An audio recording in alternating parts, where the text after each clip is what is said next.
Okay, my friends, here it is. The Saturday morning live stream at the Garden Like a Viking headquarters, Zone 5/6, Northern Indiana.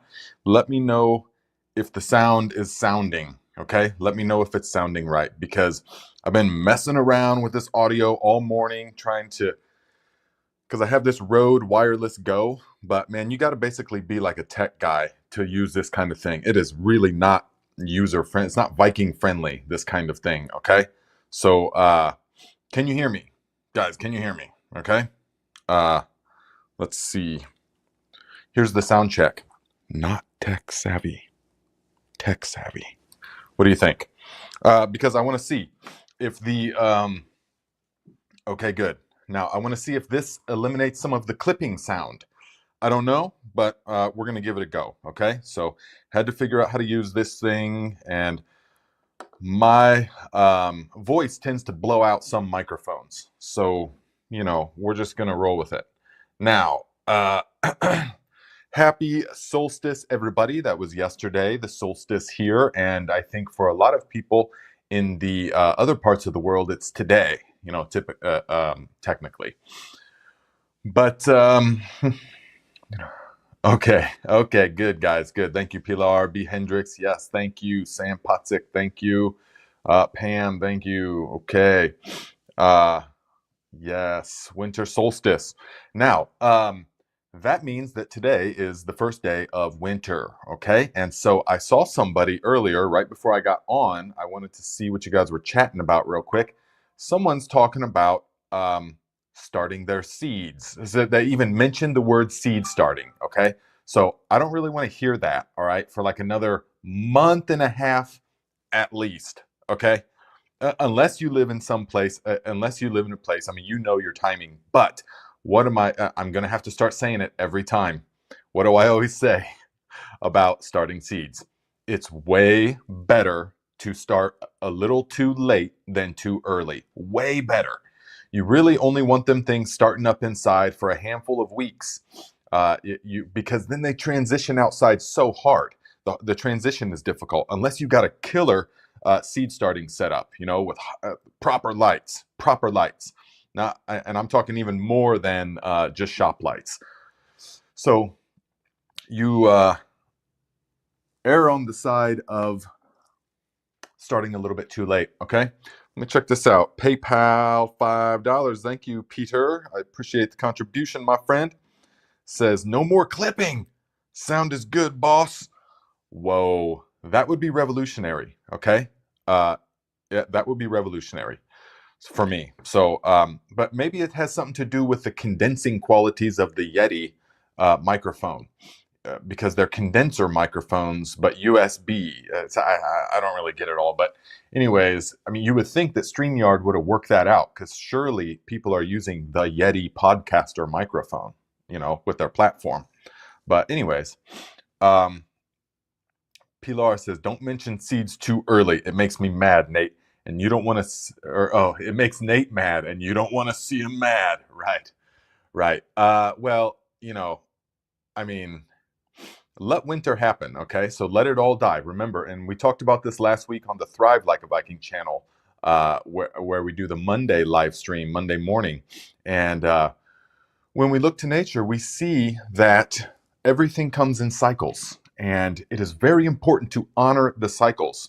So in our modern culture, our modern Western culture, American culture, it's the work, hustle, grind culture, rise and grind. You got to be having 10 side grinds and you got to constantly be grinding and, acquiring, consuming, growing.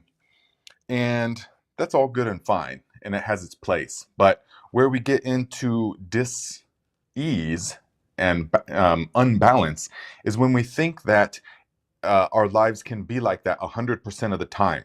So we can look to nature, and we are of nature, of course. We are inseparable from the planet, from the cycles. When we look to nature, we see that, like I look outside right now, all the leaves fall to the ground, the plants die back. Some of them die, and the seed will remain until next year. Some of them just go dormant.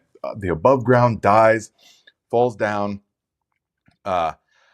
and goes dormant. Okay, so they're not trying to grow right now. And maybe you live in the tropics, it's a little bit different, but still the plants have a life cycle. And so here we see that things are naturally going into sort of hibernation. The days are shorter, the animals aren't nearly as active. You know, a lot of the birds are gone. The birds around here, actually this house, 100-year-old house, has like 6 bird nests living inside of the walls, because sometime many years ago they did the thing where you drill the hole in the siding and blow insulation into it, and so they've like opened those holes up and they're like living in there or something. But so anyways, we can see when we look to nature that nature honors these cycles. Okay, so you wouldn't expect a flower to bloom in December or January. And so like that with ourselves, we can be kind and gentle with ourselves in the sense that don't expect yourself to be full of energy in the same way that you are when the spring is here and the birds are chirping and the sun is shining, the days are long and everything's growing. Think about how beautiful it is. But that's not right now. So everything dies back so that it can regrow stronger next year. It's not a weakness to feel that way right now. You know, it's not a weakness. It's a regeneration, a regenerative process. Everything falls to the ground, decomposes to nourish the next stage of growth. So we look to nature and we can see that this cycle is necessary. So it's also necessary with us, for sure. Just wanted to briefly, we go way more in depth on those kind of things in the Thrive channel, but just wanted to briefly mention that to you guys in case you're feeling like, man, why don't I have energy? Or why don't I feel motivated? Or I kind of want to sleep more than normal. I just want to, you know, sort of hibernate. It's a natural cycle. Yeah. Look to nature. A drinking game. Take a sip of tea every time he says, look to nature. Yes. Yes. Ruben Cervantes says, I missed a few Saturdays. Are you doing mushrooms yet? I have done mushrooms throughout the fall. Yes, I've got different stages of mushroom videos happening. It didn't pan out exactly like I was planning, but we have already inoculated the logs. Yes, you can do it anytime over winter, especially now. You've got a lot longer of a window. Typically, you want to inoculate the logs within 2 to 3 weeks of them being cut. But if it's like winter, if it's refrigerator temperatures or below freezing, then that extends that window by a considerable amount. According to the North Spore Company, it can be a couple of months. So we inoculated with shiitake, with lion's mane, and with some, well, we got some blue oyster spawn. Yeah, so we'll see. But I was growing them in the buckets also for a while. So yes, I was doing all of that. But now we have transitioned to microgreens and wheatgrass in the basement. Oh yeah. So that'll probably be the next video that's coming out here next week. I would say maybe the week after, because next week's Christmas. The week after will be a microgreens video. And that's going to be good because that will help you dial in your seed starting setup. Yes. Which is very important in a couple of months. Not right now, of course.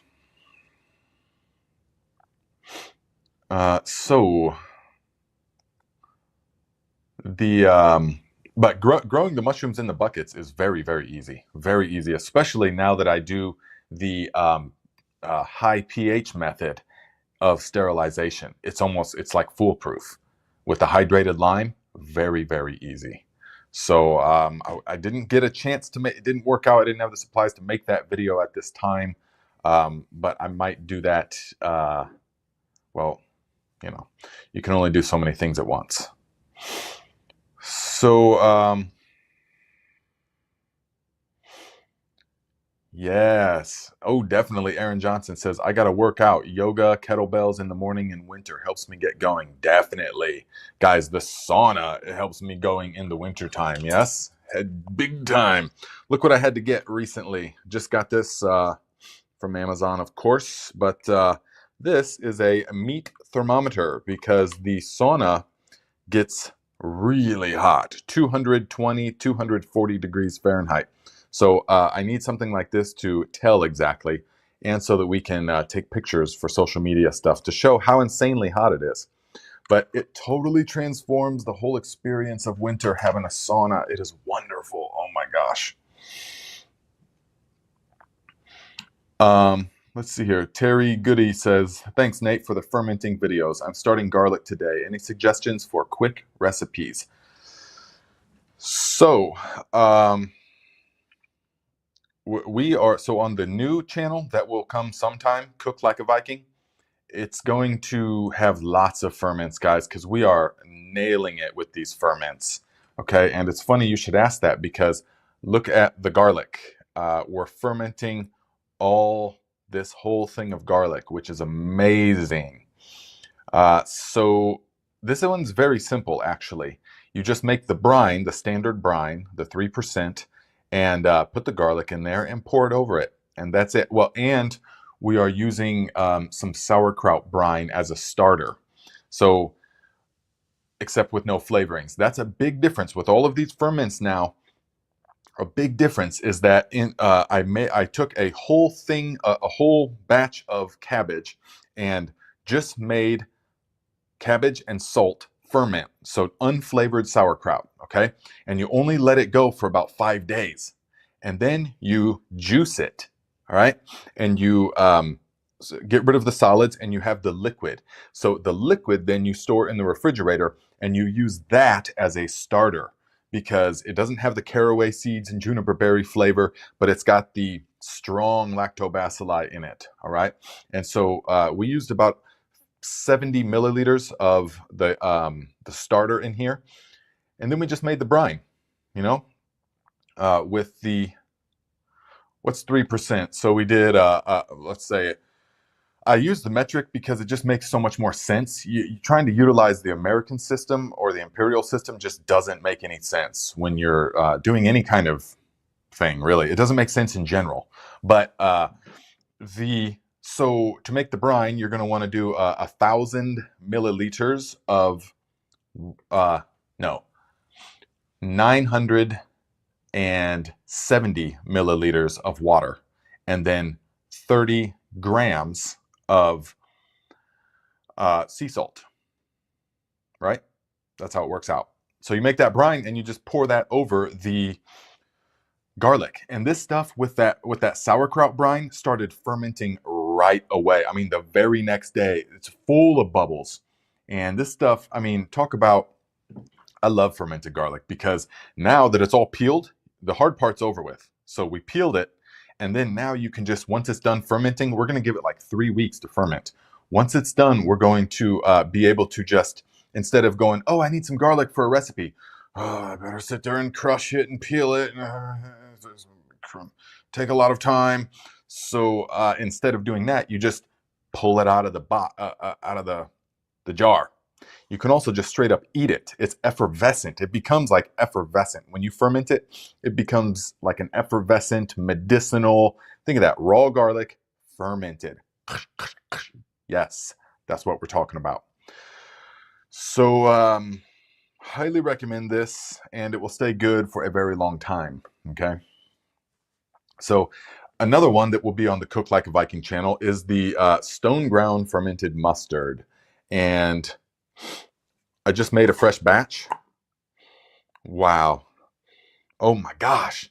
The smell is so delicious. Okay. Now, these kind of things will be on the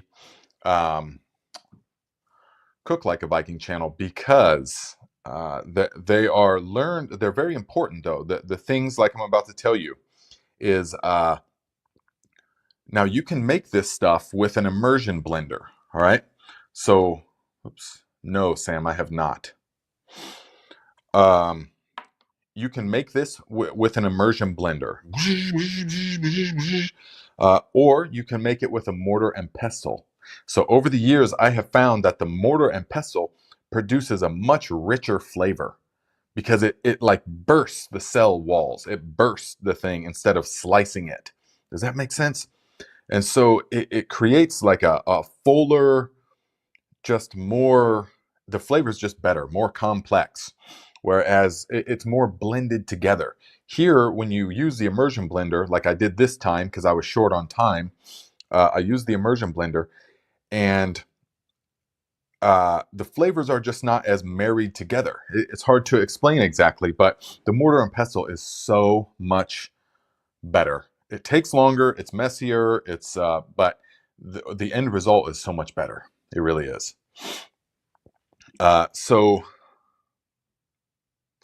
now see, I got a comment from one of you guys on one of the videos a couple weeks ago or something, when I was talking about the starting the cooking channel, and the guy was like, well, you want to be careful starting a cooking channel if you're not a trained chef, because I can't watch channels with amateurs because I'm a trained chef, and so when I see somebody that's an amateur, I just can't watch it because they haven't even been trained as good as a first year apprentice, something like that. So I get it. I mean, I get it. The person is a chef. And so they sound like anyone who's trained in a discipline. Anyone that's not trained classically in that discipline is going to obviously have subpar results. Obviously, because they didn't go through the training, the schooling that I went through. Yes? I get that a lot with certified master gardeners. You know, people, oh, are you a certified master gardener from a university? No, I'm not. But no, I'm not. But I know how to grow because I learned from a different school. And so, I mean, how many of you think that because someone or I am not a classically trained chef, that there would be nothing you could learn from this person who's been cooking for years and who has a passion for cooking?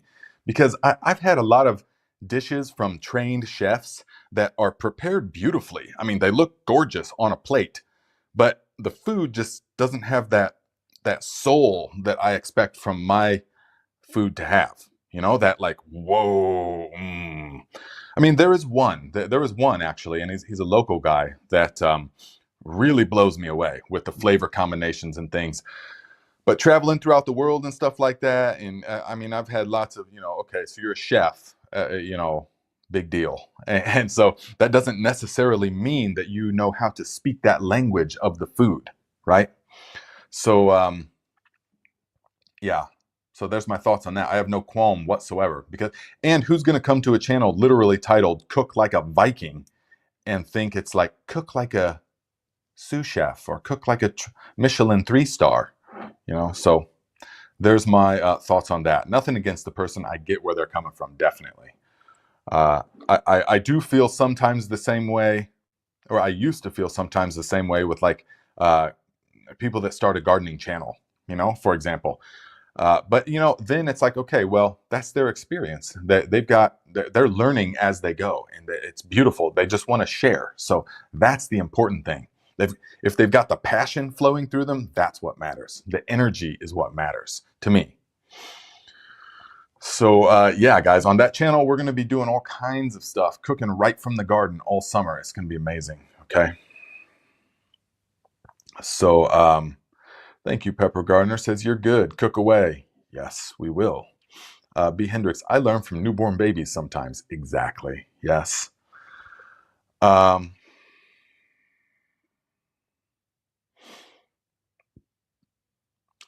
Yeah, that's, I know. What's up, Shooting the Soil, guys? Shooting the Soil is going to be interviewed here sometime in the spring. Remember, because he's got a channel where he examines things under the microscope. We'll eventually get around to doing a video together when the time is right, but we are definitely going to hopefully do a interview. So remember, late January through February, March, April, maybe into May, if I can line up enough people, I want to have an interview every other live stream. So we'll do a live stream and then we'll have an interview somebody.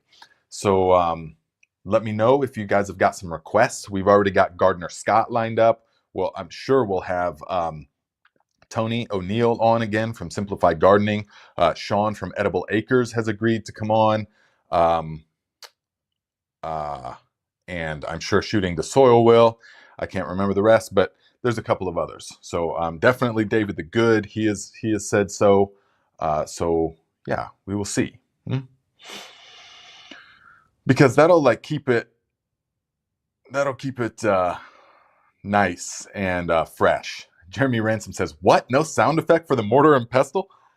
Well, because a lot of people, and that'll be another video on the Cook Like a Viking channel, how to properly use the mortar and pestle. Because I've been trained in how to use it. No, not because that, but because I did it for so many years. And so when I first started the mortar and pestle, I was smash, smash, smash, smash, smash. That's what I thought it was there for. You know, you smash it down.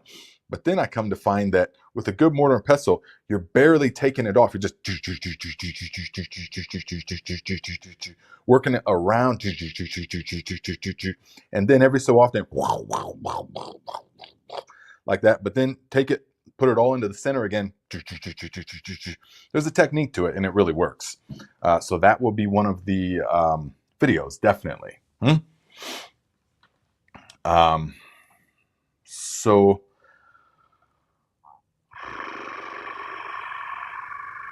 yeah, St. Max Media says how to inoculate soil with microbes during the winter.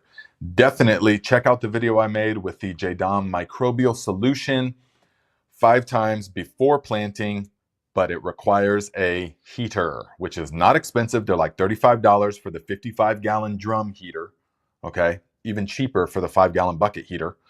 And get that stuff to set it to about 68 degrees and let it go. Maybe 70. Set it to 70 degrees and let it go. Let the whole thing warm up first. Let the water come up to temperature first. Let it stabilize for a day or two. Then inoculate it with the potato and the leaf mold and the sea salt. Then pump that into the garden straight when it's ready. All right. And using a heater is a lot more predictable. You can tell because it's a constant 70. Okay. There's in the Viking storefront on Amazon, there's the exact heater that I use, and it's very powerful. It's wonderful. It doesn't use much energy, and it will keep that brew hot. Because if you're trying to brew the microbial solution below 70, really, it just doesn't really happen. It just doesn't want to, definitely below 65, just forget about it. It doesn't, not even, it just doesn't happen.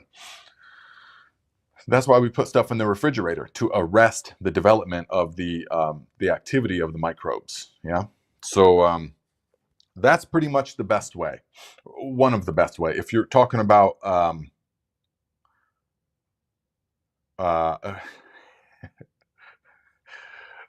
yeah, Viking shield armor. I've just been doing the gar gar gar and not the ju gar gar.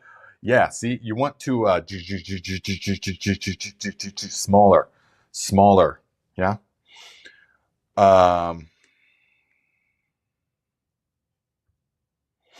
So let's see here. So how to inoculate the soil? Right, that was the question. How to inoculate the soil with microbes during the winter? That would be the easiest way to do it. But remember, guys, no amount of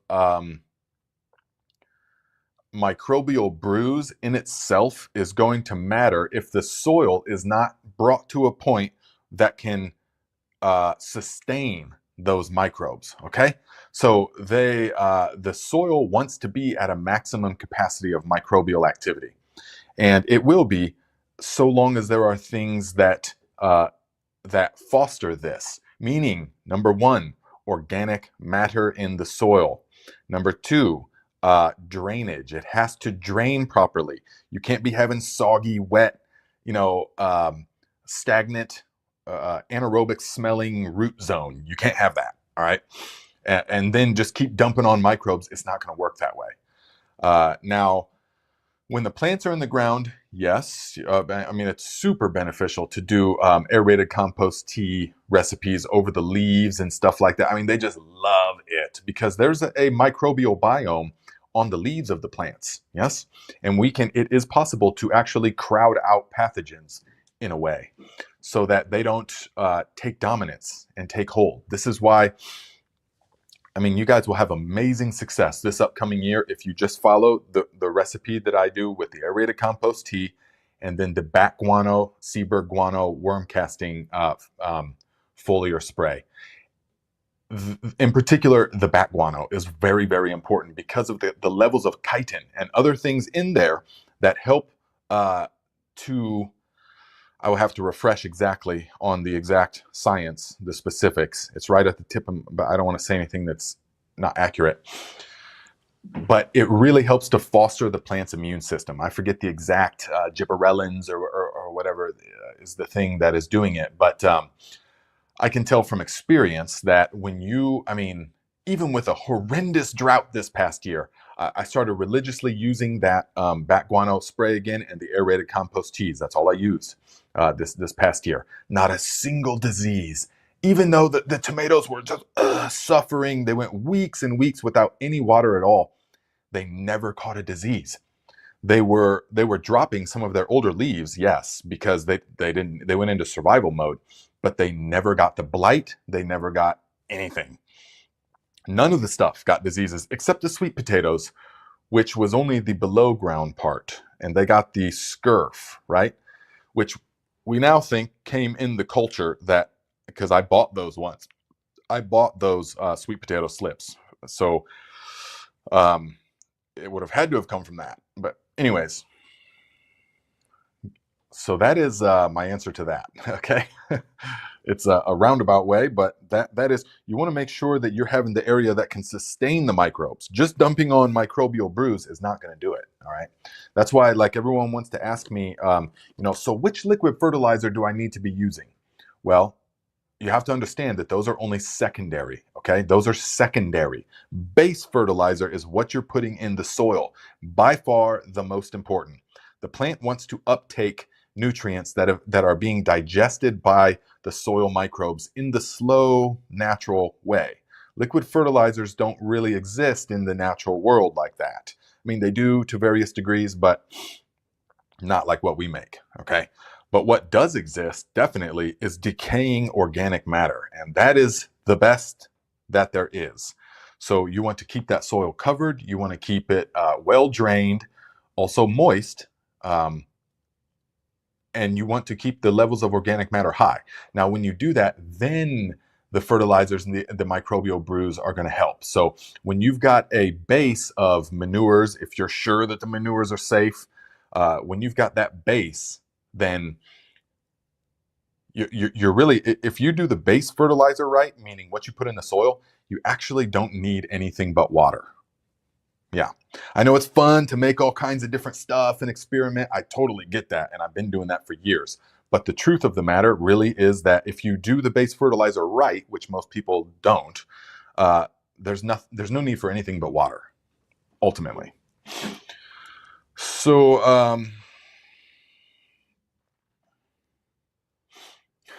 you guys in that underculture, my God.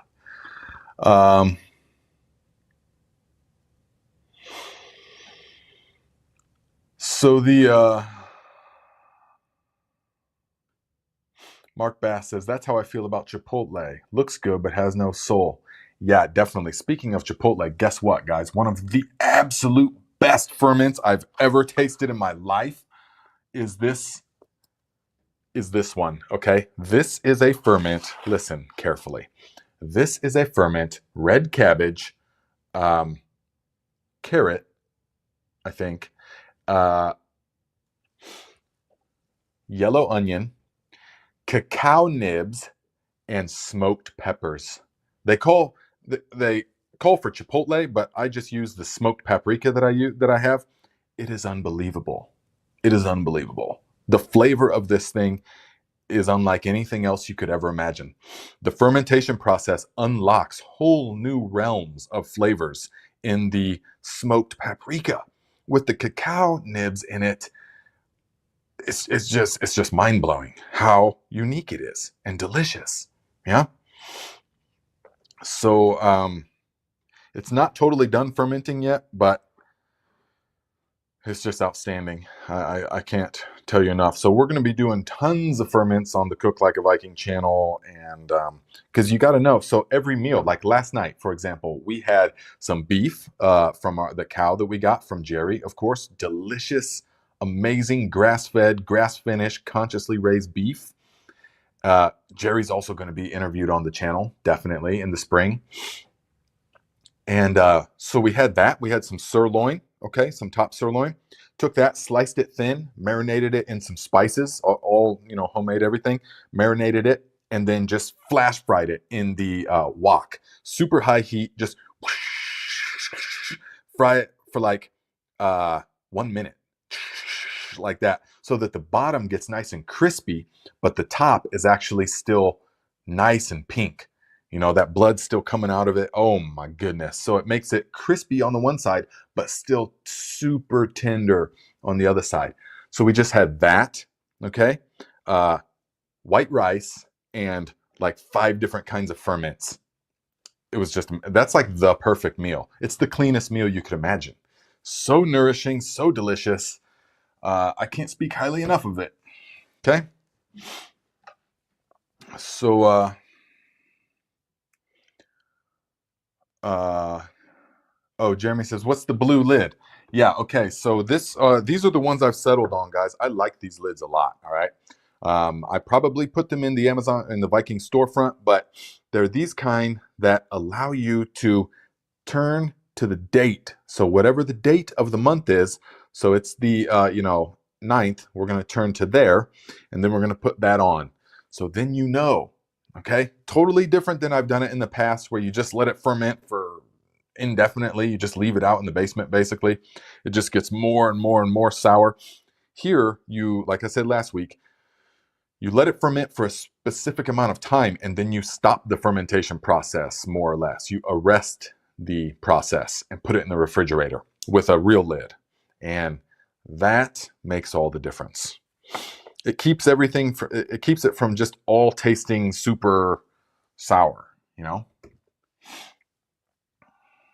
Guys, this one will blow your mind. Now, it's not ready yet, but there's mushrooms and seaweed in this ferment. Yes. Yes. So yeah, it is. I mean, that meal last night was that meat was so tender, and oh man, so good. And talk about when you eat like that, guys, it just makes you feel good. You don't feel weighted down and like, oh boy. And the next day, you don't feel toxic or anything. Your system is just functioning fine, perfectly. You know, it's just the way. It is the way. There's no doubt. Yes, that is in the refrigerator, Brian. Yeah.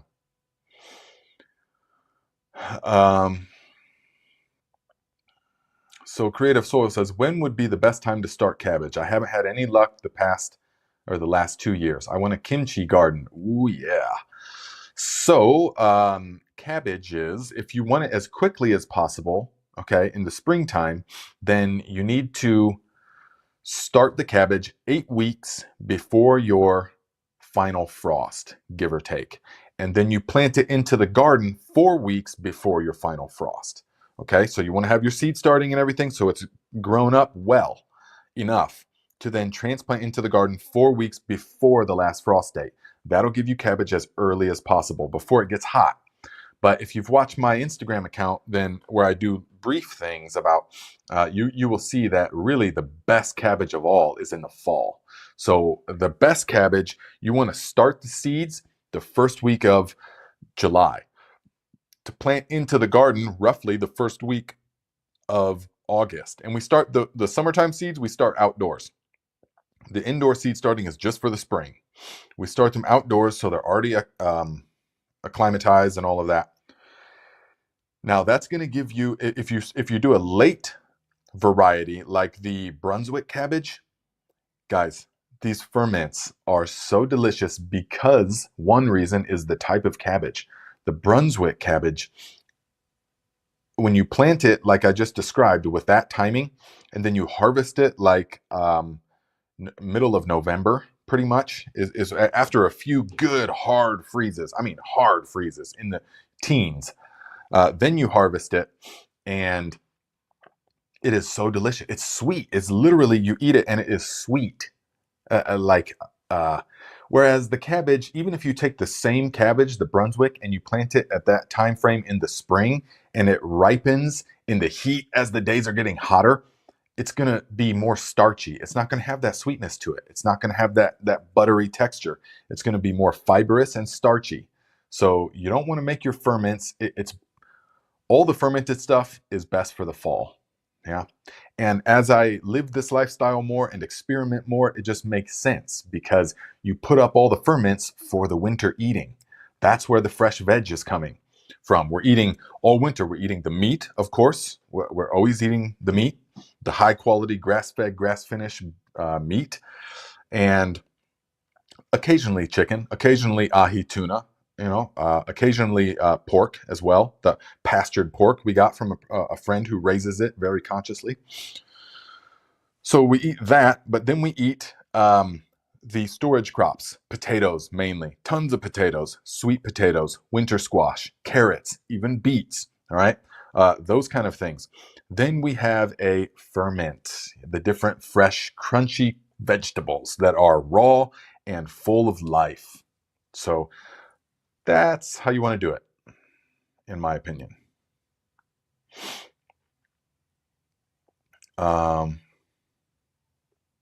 Yes, Shooting the Soil says the fridge slows those microbes right down, but keeps them alive and still functioning. Once you eat it, they wake right up. That would be something interesting to show in a microscope, wouldn't it? The microbial activity straight out of the refrigerator, as opposed to the microbial activity when it's back up to room temperature.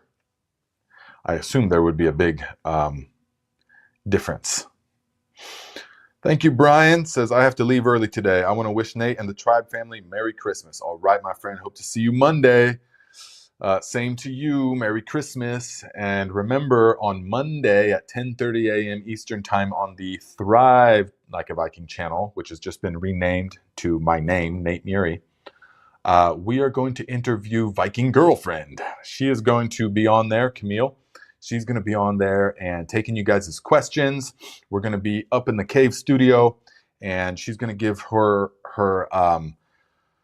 experience with all the practices that we do. Yeah, with having a garden this past year, with having like a big functioning garden, eating from the garden every day. You know, that whole lifestyle of you don't even think about like going to the store for stuff. You just think about, well, what do we have? Then you cook from there. Stir fries all the time, hot pots, stews all the time. We just eat from the garden all summer long, with the meat, of course. So until we get the land, then we will be, of course, raising all of our own everything. But she will be interviewed and also giving her experience with kettlebell training, with contrast therapy, the sauna and the ice bath therapy. So if you guys want to check that out, Monday, 10:30 a.m. Eastern Time. Let's see here. Look to nature. We will put a brain cell on that. Definitely, we will put a brain cell on that. Yes, Ursa Major says, I'm letting my cabbage go to seed this year for acclimated seed next year, as the season is so short in zone 4. Obviously, you've already thought of protecting that cabbage, right? Because that is not going to survive. Over in a zone 4 winter, it's not going to survive. So obviously, you're protecting it, right? It will just die. Because they will die here. If they're not protected, they'll die here in a zone 5/6. Look to Nature says, it'll be 6 degrees Fahrenheit tomorrow night here in Pennsylvania. Feeding my ducks plenty of fresh wheatgrass, alfalfa, lentil, cowpea sprouts. Nice. How's it that much colder there than here? That doesn't really make any sense. Let's see what it's supposed to be here. Yeah, tomorrow's only going to be 19 here. That's not bad at all. I just can't even believe this weather. I mean, where have winters gone? I mean, look at the weathers. Just nothing. I mean, that's like a mild spring, 52, 51, 49. Look at the lows. They're not even below freezing. It just rain. It's been that way for years now. But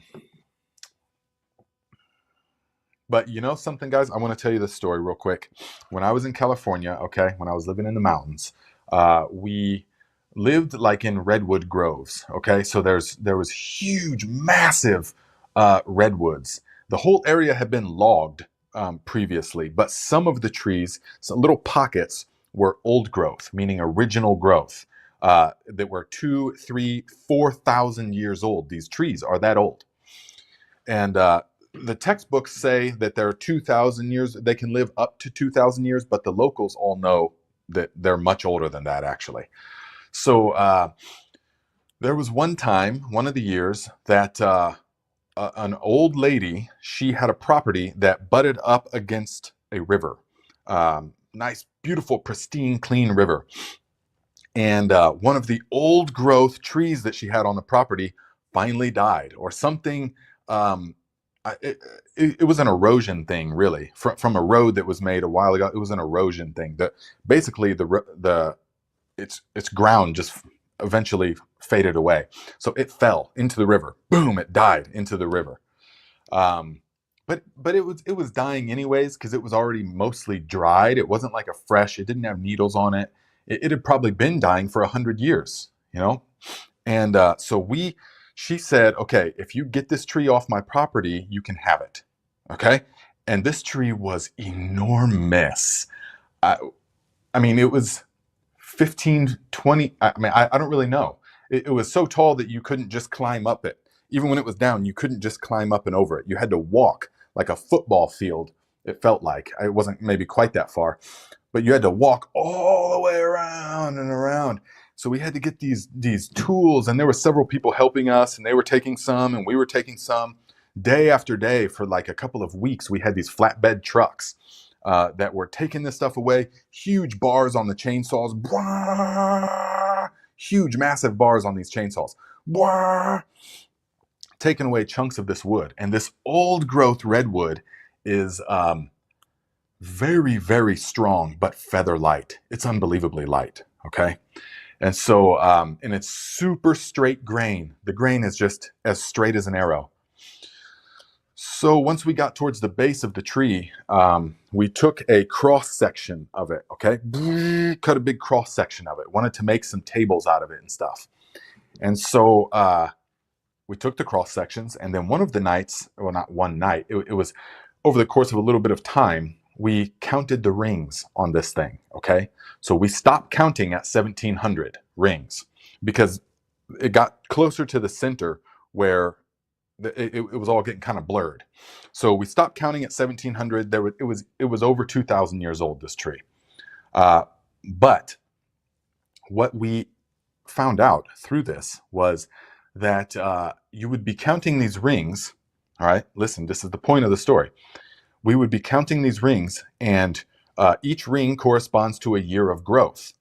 And there would be some years that the conditions were really nice and wet. And you would see like 30 years of huge rings, huge big rings where they grew a ton. But then you would see like 50 years where the conditions weren't plentiful.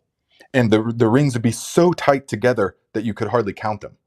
For like 50 or 70 years, that there would be those kind of conditions. But then the rains would come again, or the climate, something would change, and it would be a really nice, luscious growing season for 30 years. You know, so that's really where I got to the understanding that, wow, you know, just because we're like, we don't get winters anymore. It's been 5 years since we've had, or it's been 10, even 10 years, you know, it's still, I mean, according to that tree,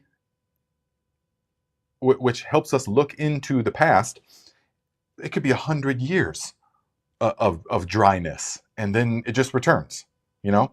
So it's really so much more complex, and the time scale of stuff is so much different than we really think about in our modern society. So just because it's like, well, it's been 5 years since we've had snowy winters, I'm not thinking like, never again we'll get any rain or snow. Maybe not in our lifetime. I mean, we just don't know. We just don't know. It's so complex. So I wanted to share that story because I found it super fascinating. All right. And I've got a piece of that. Well, maybe I shouldn't. I don't know. if I should say that, if that's legal or not, but allegedly, maybe I have some of that old growth still. And just because the rings are so tight and it's so lightweight, it almost feels like balsa wood, except it's as hard. It's so strong. It's incredible.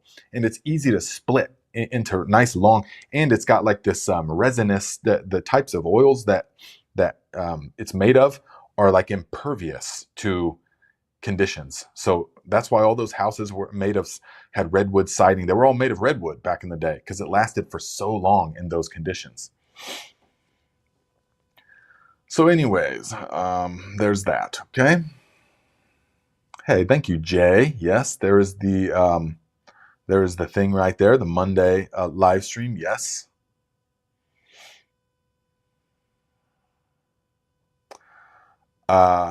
So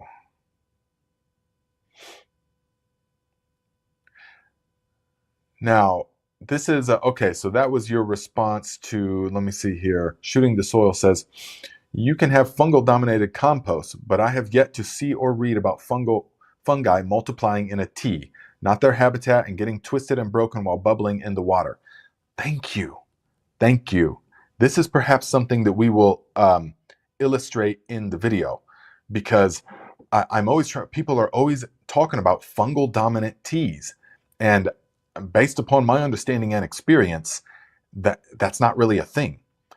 You can have fungal dominant compost, but they don't multiply in the tea. So it all has to do with the compost that you're using. So we are not, I also think a lot of times that people are overemphasizing fungal dominance in their soil because that's what the forest has. But a lot of these things that we want, it just doesn't really always work like that. So a lot of these annuals, these vegetables that we're growing that don't actually exist in nature, remember that, they definitely don't exist in the forest. They prefer like a bacterial dominant, high in nutrients, high in activity. They prefer that over the fungal dominance. This has been my experience with that. But so yes, fungal dominated compost tea is not really a thing. So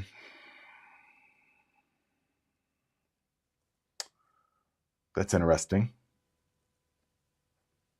Interesting. Yeah, guys, it's the cycles are so much greater than we can understand. If you haven't already, research the Milankovitch cycle. Yes, just research that. How we go through these long 100,000-year cycles of heating and warming, and within those cycles are sub-cycles of 11,000-year ice age cycles, 22,000 years. You know, where the Earth will heat for 11,000 years, culminating where there's no ice at all on the caps. And then it will go back into, then it will remain that way for a couple of thousand years, and then it will eventually go back to the ice, to having huge polar ice caps, to where the glaciers will come back in, you know, north all the way down to Tennessee or whatever. There can be ice, you know, and then it will recede for several thousand years. Just look, you know, think about those kind of things, research that, and just see, wow. And it has to do with the tilt of the earth and the closeness to the sun that we are. All these different factors come into play. It's just really fascinating. And it's really fascinating to understand that we are actually technically still in an ice age, because there is ice on the polar caps. It's wild. It's wild. Yes. Thank you. Like a Viking, sound effects like a Viking. Hans Ketchup. Increases of carbon in the atmosphere makes trees grow more than water. The carbon helps fight droughts too. You know, I don't know anything about what carbon, I mean, I don't think anyone actually knows about what carbon is going to do in the big picture to the natural cycle of things, okay? Now, I do know from firsthand experience for a fact that in a grow room, when you crank up that carbon dioxide, plants will explode with growth. If you're limited in your carbon dioxide, say 400 parts per million, 430, which is like ambient, 436, you know, 450 parts per million, Plants will grow at a good rate, but they will have enough carbon dioxide.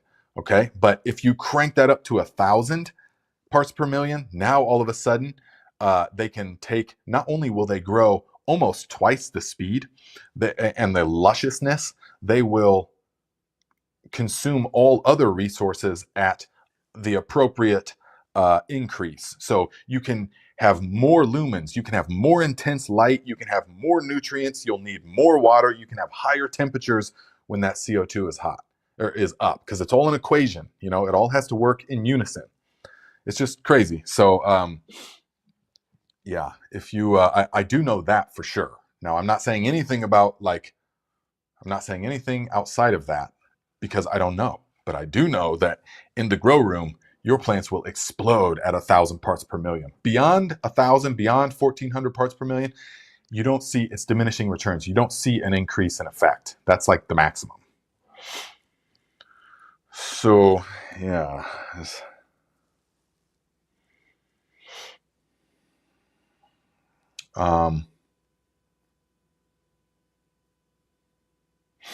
Captain Jerry, what's up, my friend? Says, hi, Nate. Captain Jerry here.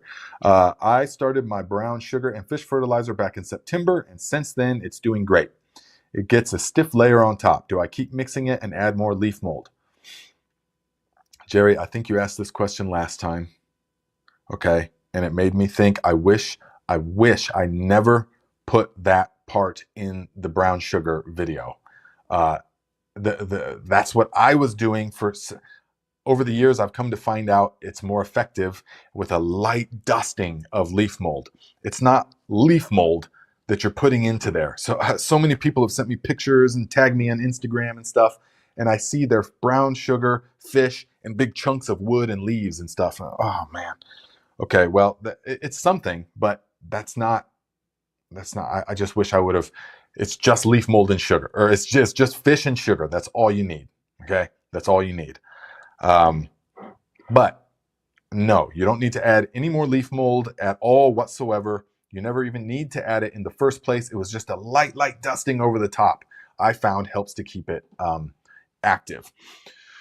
Because the original recipe calls for a small amount of IMO4. And it's been my experience with the ferments and the JDOM and the KNF that the leaf mold, high quality leaf mold is IMO. So I don't understand, I don't see any real benefit from making the IMO. We've already gone down this path many times. But anyways, mix it. That's all you got to do. Just if it's got that stiff layer on top, just take a rod and push it down into there, and you'll hear it go, and that's perfectly fine. Just get everything submerged. You don't technically even need to do that, but it will happen faster and more effectively if you do that. I brought mine in from the outside into the basement now, and I also no longer make an airlock for that stuff. I no longer make there's not a need. It's when you do it right, there's no pressurization. Okay, so there's my answer for that. Yeah, send me a picture on Discord or through Instagram of your ferment of the brown rice. Okay, do that.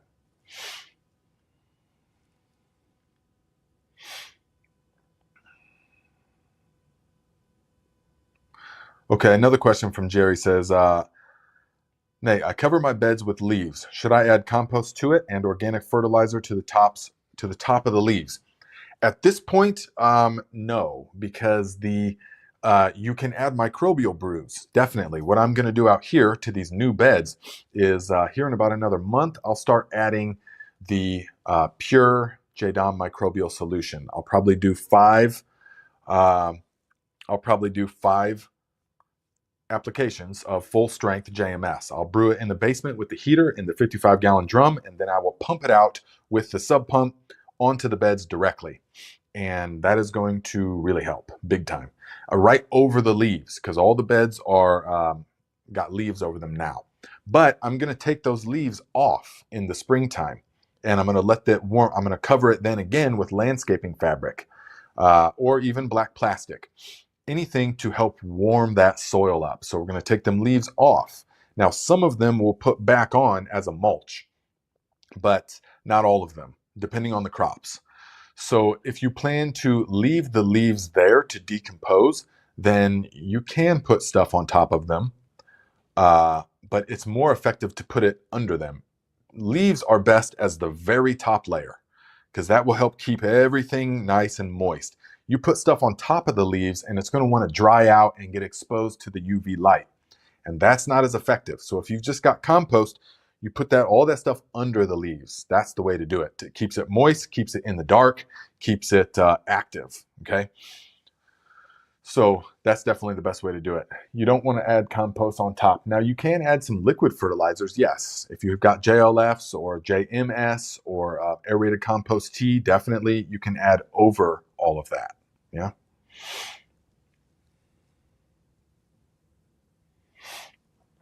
Queen RB says, we are about to enter a period of unlearning for the masses. Gardening, farming, and ranching will lead the way. Yes. Says, our bodies are mirrors of the soil. Absolutely. Our bodies are mirrors of the soil. There was a question up there that I briefly, with my peripheral, read, talking about our bodies are decomposed dinosaurs or decomposed ancestors, and then, you know, the same molecules are in us. This is absolutely the case. This is absolutely the case. Your body is literally soil, and you are temporarily arranged in this certain way and animated with the breath of life. And then you go about thinking that you're separate from the earth in some way, but you're just soil. You're just compost moving around, and then you're going to return to compost. Listen, if you take a human body and put it in a sealed environment so that nothing gets in or out, when it dies, it will immediately begin to decompose, not from anything outside, but from the microbes that are already there. Similar to soil microbes. You just have soil. You are living, breathing compost. That's one way to look at it. And you will again return to compost. That's the way it goes. But then we say, okay, so if I'm soil, then that must be the basis. Well, no. Well, where did the soil come from? Well, the soil is rock that has been eroded by microbes over eons of time. Oh, so I'm rock, essentially. Okay, well, where did the rocks come from? Oh, they came in the formation of the planet, which came from the activity of a star. And so I'm star stuff. I'm essentially a living, breathing star. That's one way to look at it. And that wouldn't be incorrect to say it like that. You're a living, breathing star. So yes, our bodies are absolutely mirrors of the soil.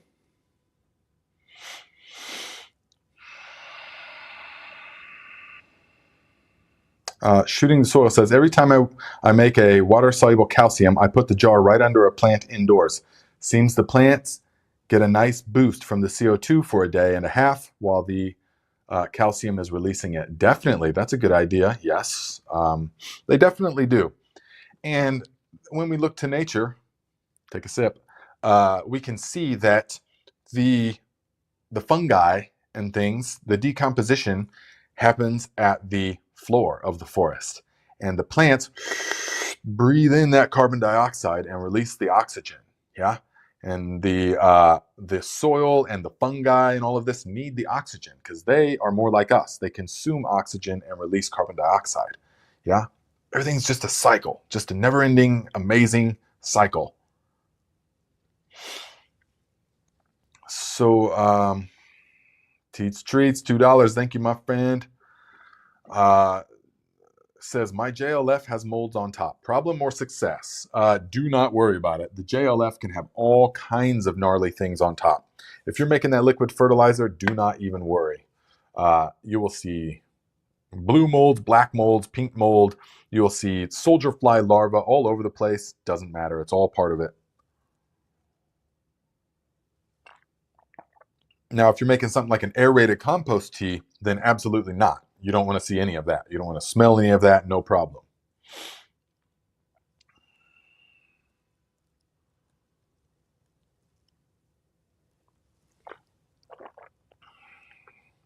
It's true.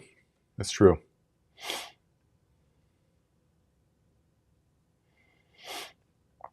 That's right, my friend. Ashes to ashes, dust to dust.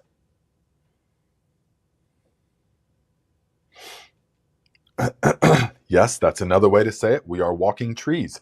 Absolutely. We are, in fact, inseparable from every aspect of this existence. Because where are the dividing lines? It's a thought. The dividing lines is only a thought. But you are soil. So is the tree. Where did the soil come from? It is star. And where did the stars come from?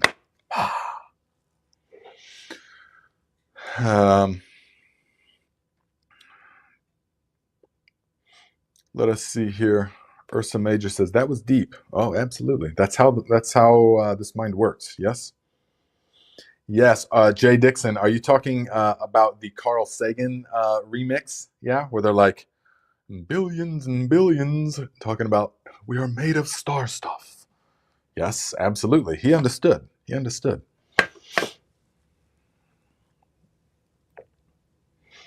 So, Venice Weeks says, saying hi from Townsville, North Queensland, Australia. Very late to the chat. However, excited to hear replay at work tonight. All right. What do you do for a living? What do you do for work? Oh, yeah, absolutely. Queen RB says, LOL at this becoming philosophical. Growing does that to you. Yes. See, I am working with the logo guy, and who I went ahead and did it, guys, because it just felt right. Paid 100% up front. I did.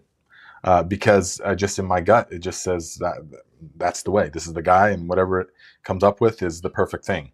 So, and anyways, in the questionnaire, once you make the payment, then he sends you a questionnaire, and you know, trying to get the idea for the brand and all of that.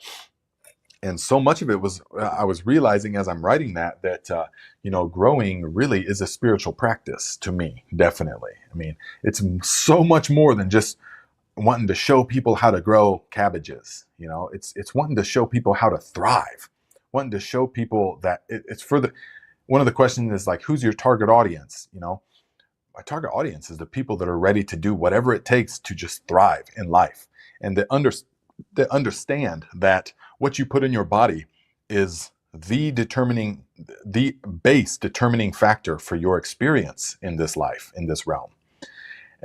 And it's of utmost importance for the health, mental, spiritual health of you and your family. Growing your own food. If you can't grow it, then you have to source it in such a way that it's full of the vitamins and minerals and life force that you need. You cannot be eating dead, depleted, unconsciously raised food and expect to then somehow truly thrive. So, it is amazing.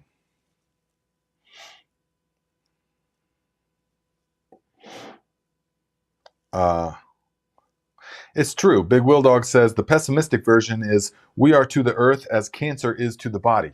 Kind of hard to argue with that if you consider the world we live in today. Very true. And I also use that same sort of terminology. I also say that same kind of thing many times. But it's a little bit different than cancer in the sense that we can never completely consume this host. I mean, maybe if we can blow the whole planet literally to smithereens, I don't know. But the Earth is going to be fine in a geological timescale, no matter what. It's like I talked about last week, it's our survival, our civilization that will be in deep trouble in the very near future. Many people will think already right now. Yes. Rick says, hey, Nate, can your bloom fertilizer be used on potato plants? Which one? Well, they both can, definitely. Yes, they both can. Potatoes are hungry. Potatoes are hungry, so you can definitely use it, yes.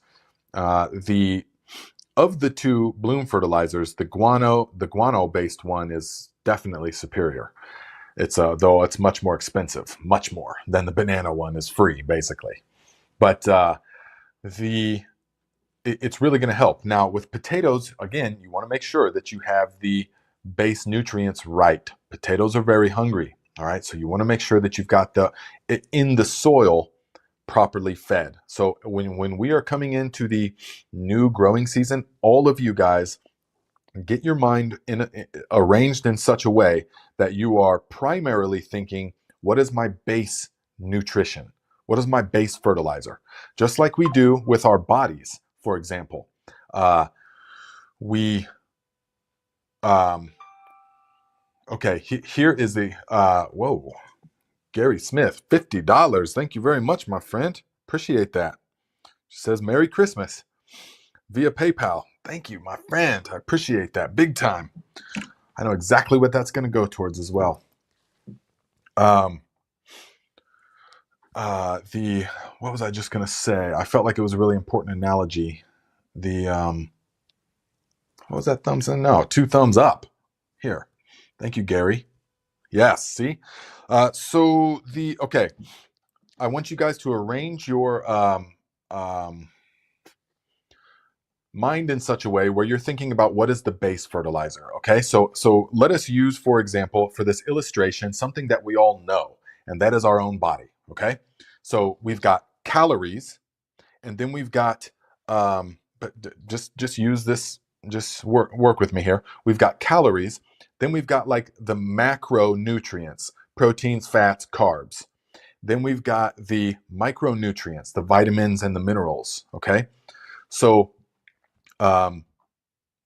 now when this translates to the plant world, the calories actually is sunlight. That's the only actual like calories for a plant is going to be sunlight. That's everything is solar powered. Without the sun, that's it. There is nothing. There's no life. And so the number one thing is going to be your sunlight, high quality sunlight, plenty of it, or not too intense, if depending on where you live. Remind me to say something about intense sunlight here when I'm done with this. But then your macros, okay, are going to be like your proteins, fats, and carbs is going to be like your N, P, and K. All right. So there's the calories, then there's the N, P, and K, but then your vitamins and minerals is going to be all of the like fertilizers, the base or the liquid fertilizers and the microbial brews and all that kind of stuff. Okay. But what's most important for the plants is your calories, meaning sunlight, and your base, your macros, meaning the N, P, and K, basic, and calcium and sulfur and magnesium. I put those all NPK, sulfur, magnesium, and calcium. Okay, those are all required in big amounts. So once all of that is taken care of, okay, and that is taking care of the base fertilizer, all right, we have to focus on what we're putting into the soil. All the other stuff is going to be like vitamins and minerals, okay? So if we wanted to get really healthy and strong, we would not just take a bottle of vitamins because that wouldn't do anything. At a certain level, vitamins become toxic to you. So we know that if you want to get big and strong, you eat calories and you eat good quality calories in a certain ratio of macros. And but you have to also have plenty of vitamins and minerals, but enough is enough. You don't need more than enough vitamins and minerals. You know, it's good to make sure you've got them all, but at a certain point, it becomes toxic. Same thing with the soil. So at a certain point, it will become toxic, you know, but we want to make sure that we've got the bases covered. And that's going to be high quality sunlight, high quality water, and the nutrients that are going in the soil to the roots. That's most important. Then you can think about what liquid fertilizers to add. Yeah, things like this. Sophia, yes, let us see here via what is this? Cash App. Yes, thank you very much, my friend. $5.55. Look at those angel numbers. Says just because. Thank you very much, my friend. Appreciate that. And $5.55. I happen to love those numbers. So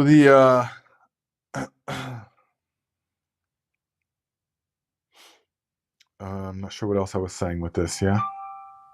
Nancy Dewald, $10. Thank you very much, my friend. Via what is this? I think Cash App as well. $10 says good to see you. Thank you, my friend. Appreciate the contributions, guys. Big time. Especially, we got all kinds of experimentations happening and stuff. So many things that we are doing. So I appreciate the contributions.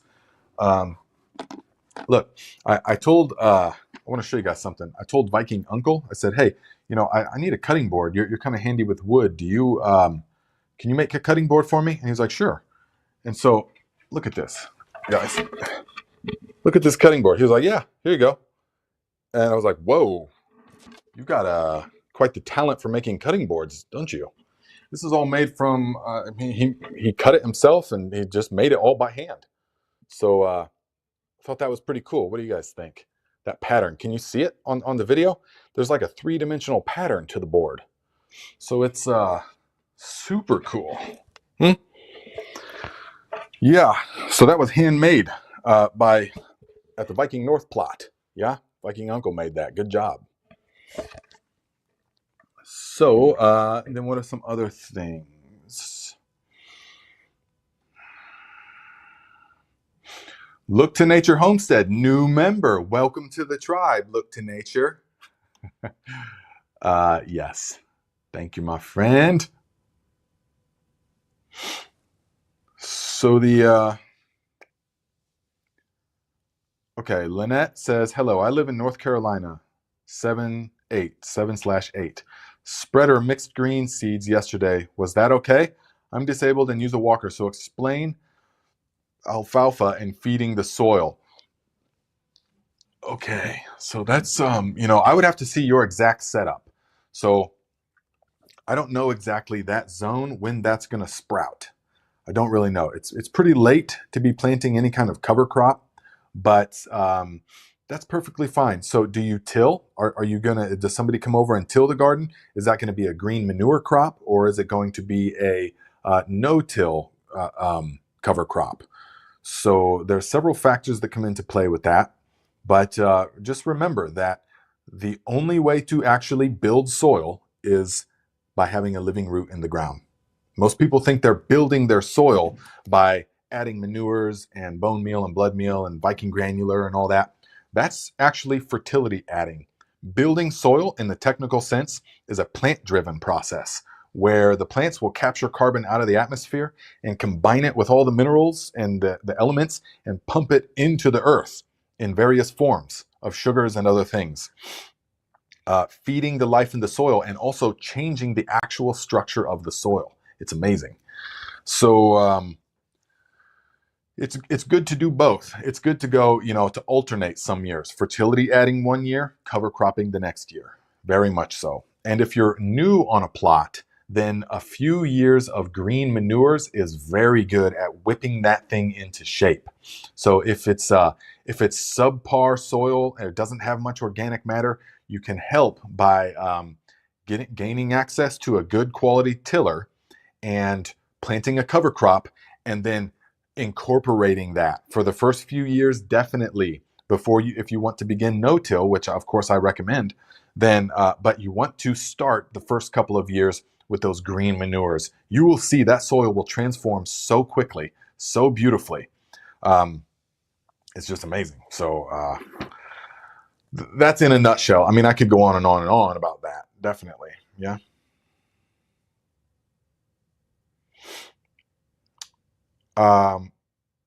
Is that what that pattern was called? Is that what you're talking about?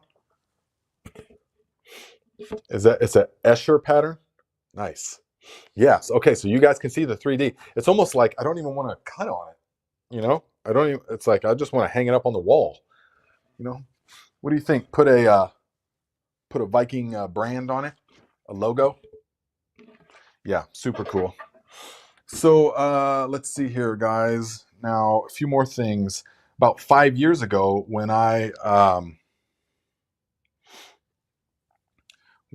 was starting to make bone broth,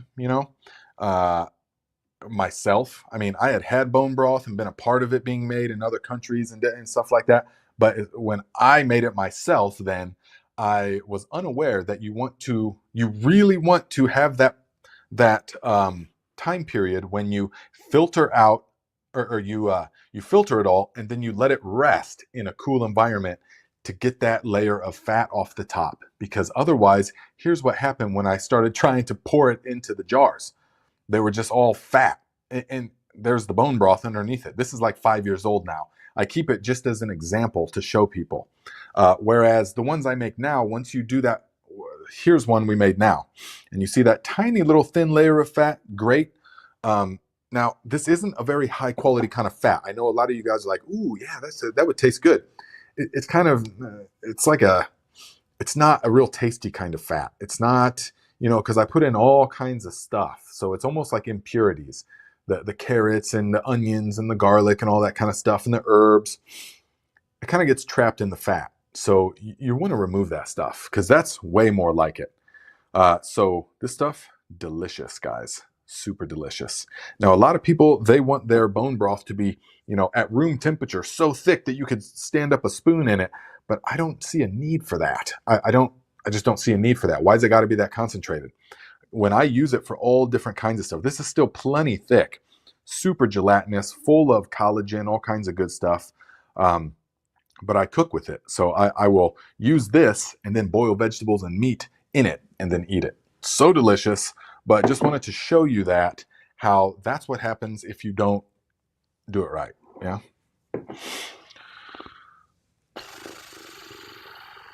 Yes. Shawnee Gross says, handcrafted wonderfulness. It really is. Queen RB says he should sell those cutting boards. Actual wood color and not stain.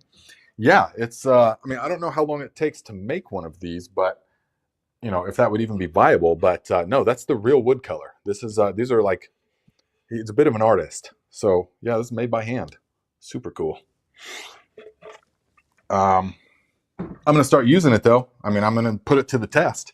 I'm going to be blasting on it. So stay tuned for it to see how rugged it actually is. That's the next question.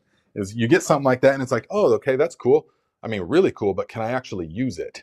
So I'm going to actually just use it. I'm going to be on this thing, boom, boom, boom, boom, boom, with the cleaver and everything. And we'll see. So stay tuned.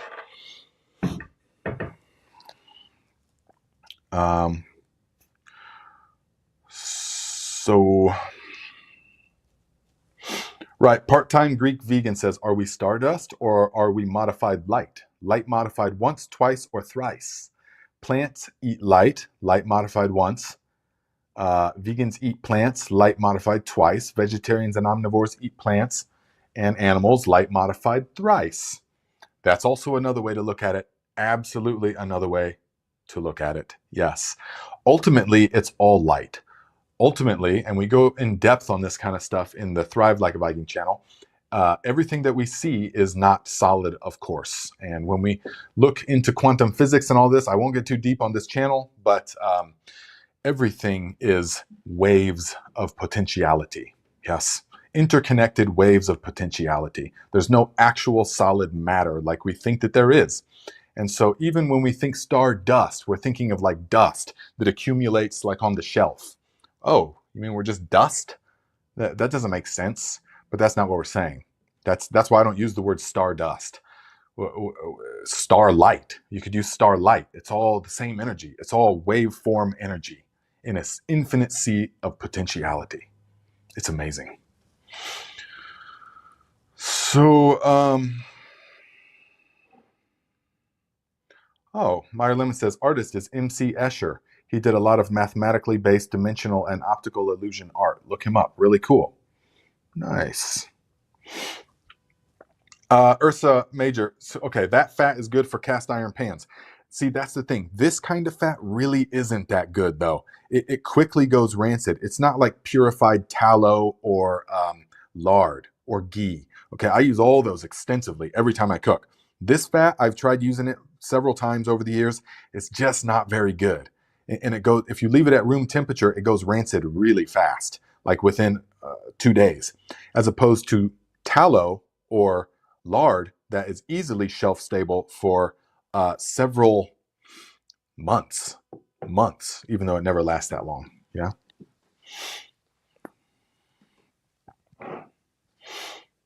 Mm-hmm.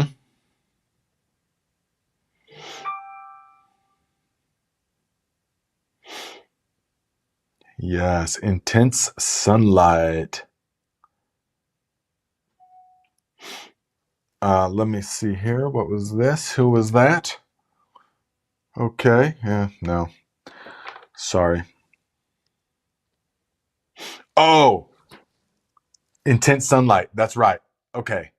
So the very good, guys. Good. Okay, that's what you were talking about.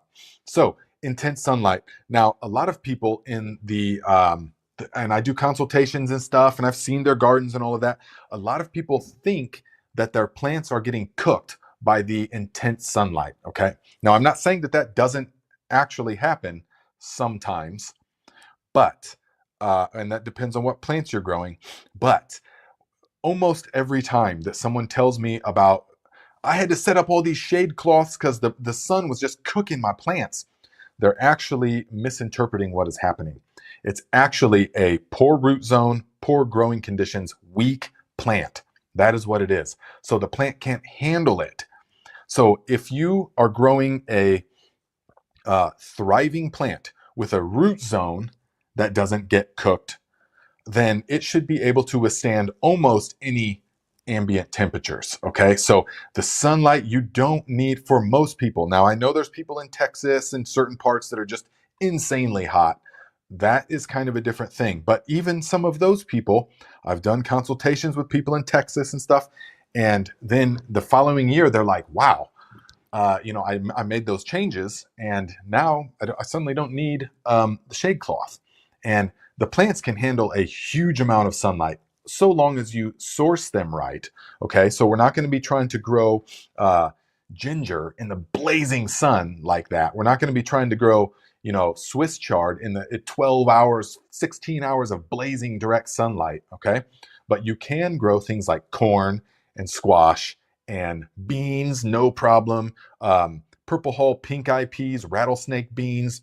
You can grow. You just have to collard greens. You can just plant it right, and so long as you make it in such a way that the root zone doesn't get roasting hot, and it stays cool and moist, but able to breathe, and with all the nutrients that it needs, the plant will be able to take that sunlight. So for most of you, get it out of your mind that the sun is roasting your plants. You've got super unhealthy plants. That's why it appears like they are getting roasted by the sun. And if you're talking about nutrients, first and foremost, we want to look to magnesium. Okay, so remember, magnesium is the central molecule in the chlorophyll ion, okay? And it gets used up in the process of photosynthesis. And so the number one deficiency in an otherwise healthy garden is magnesium. Because, okay, in an otherwise healthy garden, meaning enough NP and K and stuff, the magnesium. Because when a plant doesn't have enough magnesium or doesn't have access to enough magnesium, it will not be able to process the sunlight because the chlorophyll production and consumption is not happening effectively. Yes. And so you will see the plant kind of, it just looks like it'll canoe the leaves up to try to get away from the sunlight, or it'll just, if they're outdoors, they can just like die. They can just look exhausted because they don't have access to enough of the calcium. Okay. So, the magnesium, sorry. So there's many things to look at, but the sun roasting down your plants is most of the time not it. Okay. It really isn't. So,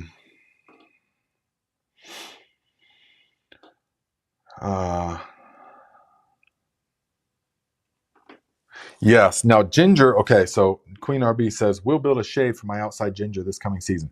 Some things didn't, that's why you have to plan for the right things. Some things did not really adapt or evolve to grow in intense sunlight. Ginger is definitely one of them. Ginger likes heavy shade. It really does. Tease Tree says, use it, and when it looks bad, just sand it down and rub mineral oil on it. Yeah, I probably will do that, except we use here organic hemp oil. Yeah, we don't use the mineral oil. So this board has been soaked. I'm still in the soaking process of hemp oil. Yeah. So yeah, we're experimenting with that stuff, no doubt.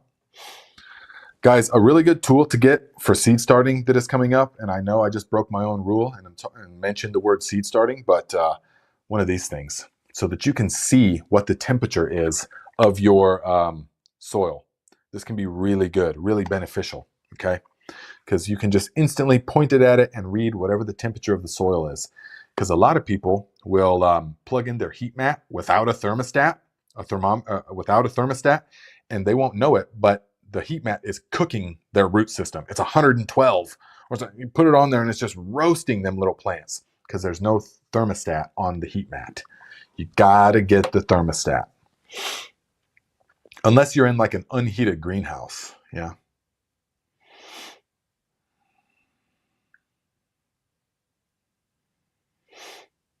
Let's see. Tease Treat says, I just buy cutting boards that are at least 1.5 inches thick. I sand like every 3 years. Nice. This one is, quite heavy. I mean, these woods are dense. So even though this one's probably an inch, it's not a lightweight cutting board. I mean, it's relatively lightweight. It's not a butcher block, but yeah. Okay.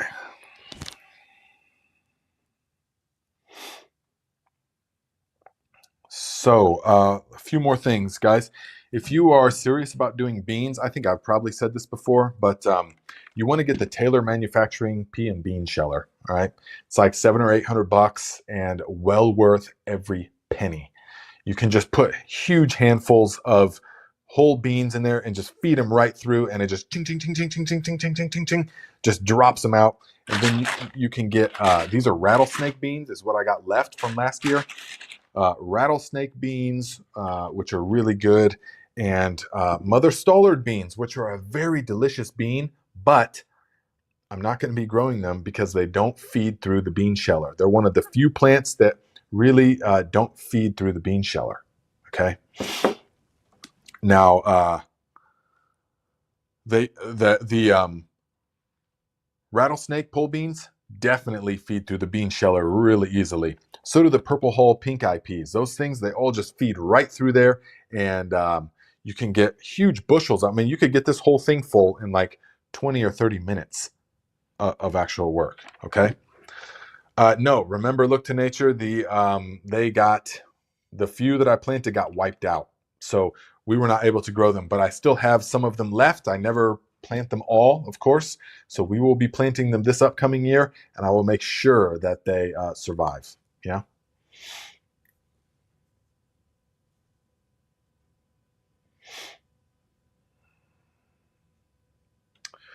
Oh, they should go through. Yes, nice. Okay, good.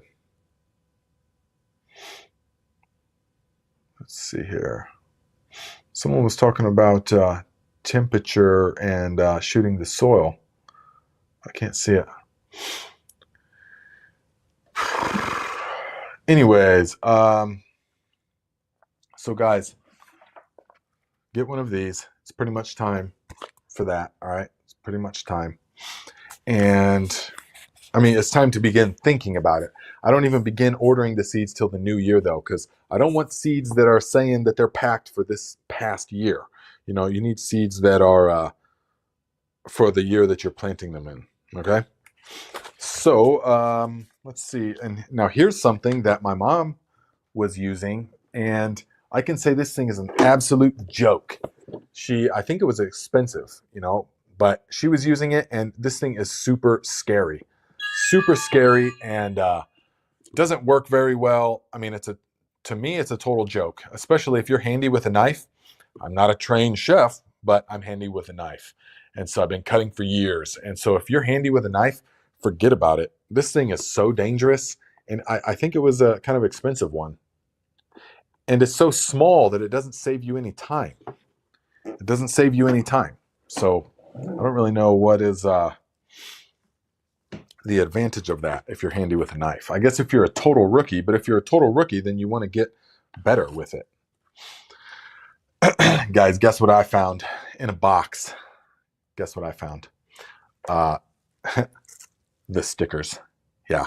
So they were lost for a very long time, but here they are. These are the remaining OG stickers. So all you guys that requested them, that sent me an envelope and all that, you will be getting them. Definitely give me probably, the first week of January, I'll send them all out. Super stoked I found them. The new ones, though, will have a white around the YouTube. So you will be able to say that you've got the rookie year Garden Like a Viking stickers. Yeah. I'm excited to see what the logo guy comes up with, though, because who knows? I mean, who knows what we're going to do with that? Well, it's going to go on all kinds of stuff. We can say that for sure. Let's see here. I just want to show this off again real quick. My Clark Griswold gingerbread house. We made gingerbread houses the other day, me and Camille and Tegan, and it was actually a lot more fun than it seemed like, or than it sounded like at first.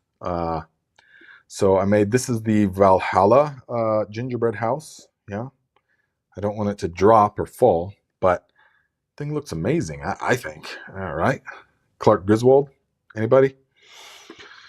I'm not sure if I can make that reference anymore. Come on, come on. Sorry, shut your phone off. Whoops. Let's see here. So, yes. Queen RB says,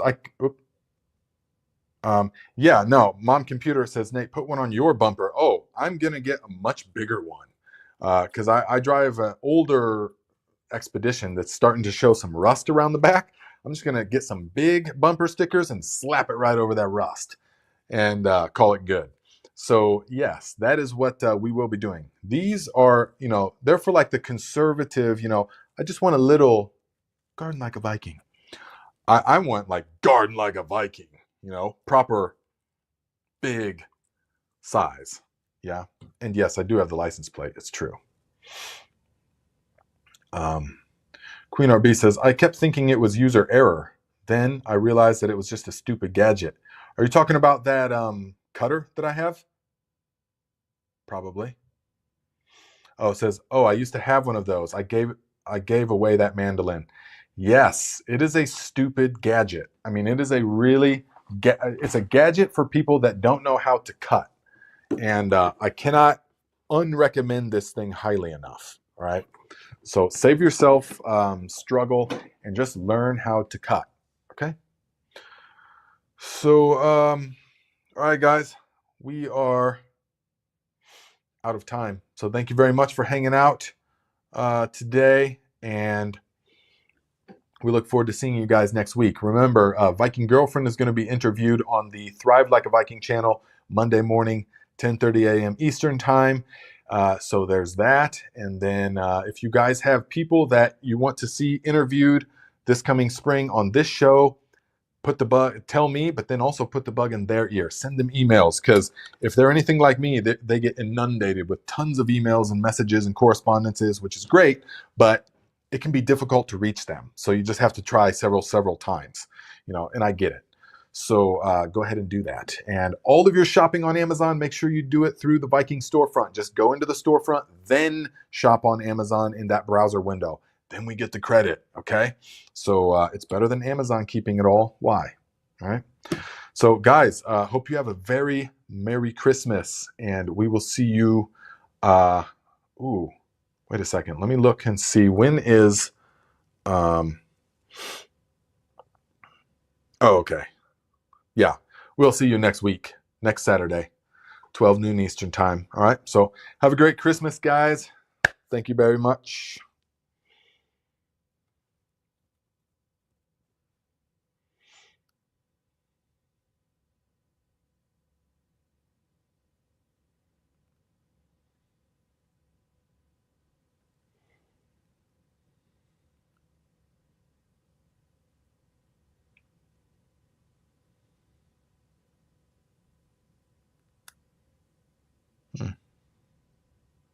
Okay.